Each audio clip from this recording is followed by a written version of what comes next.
Comprenez que l'astrologie que je préconise n'est pas une astrologie polarisée sur l'individu, sur chaque individu en tout cas pas. Mais elle est sélective, cette astrologie. La priorité de l'astrologie que je défends, j'employais à une époque le terme d'astrologie charismatique, c'est de repérer les éléments les plus prometteurs, les leaders de demain. Et je pense que cette tâche est en grande partie dévolue aux femmes. C'est un débat que j'ai eu récemment aussi à ce sujet. Les femmes sont capables, par voyance, par intuition, si on veut, de sentir, même chez des jeunes enfants, y compris les leurs, quels sont ceux qui sont les plus prometteurs.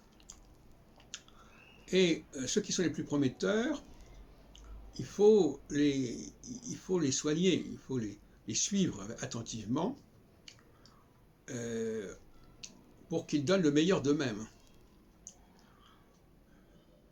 qu'on les place dans les meilleures positions. Il y a des gens qui sont très prometteurs et qui n'ont pas la place qu'ils devraient avoir. Et inversement, des gens qui ne sont pas très prometteurs et qui occupent des places qu'ils ne devraient pas avoir. Donc, l'astrologie que je préconise est une astrologie du fonctionnement de la société, du bon fonctionnement de la société, s'entend bien, et qui s'occupe notamment des changements de phase, parce que ces changements de phase, qui ont lieu tous les 7 ans, impliquent quelque part des changements de mentalité, des changements d'attitude. Et ce passage, qui doit à la fois être progressif, mais qui à un certain moment doit être marquant et emblématique, c'est ça qu'il faut surveiller en particulier. Alors, il semblerait quand même que certains leaders soient plutôt appropriés pour certaines périodes et d'autres leaders pour d'autres périodes. C'est un débat qui n'est pas encore réglé complètement, mais on va dans ce sens, plus ou moins.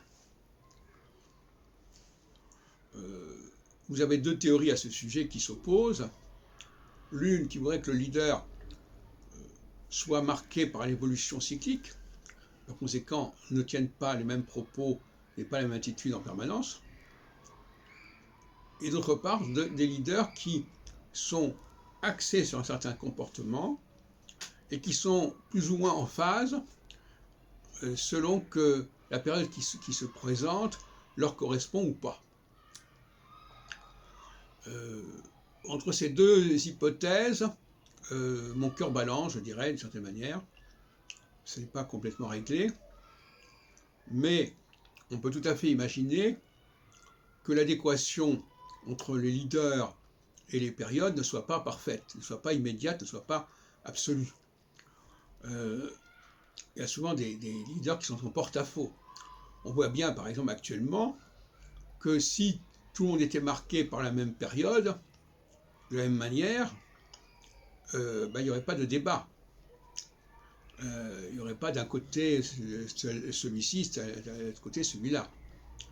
Donc ça montre bien qu'il y a une certaine fixité dans les comportements et dans les postures qui empêche l'adéquation avec la période, ou qui la complexifie en tout cas. Et comme dirait Machiavel, le leader, qui, quel que soit son tempérament, doit de toute façon être à l'écoute de la phase en question. C'est-à-dire même un leader qui est totalement solsticial, s'il passe par une période, si la période où il est actuellement est équinoxiale, il faudra qu'il en tienne compte, et inversement.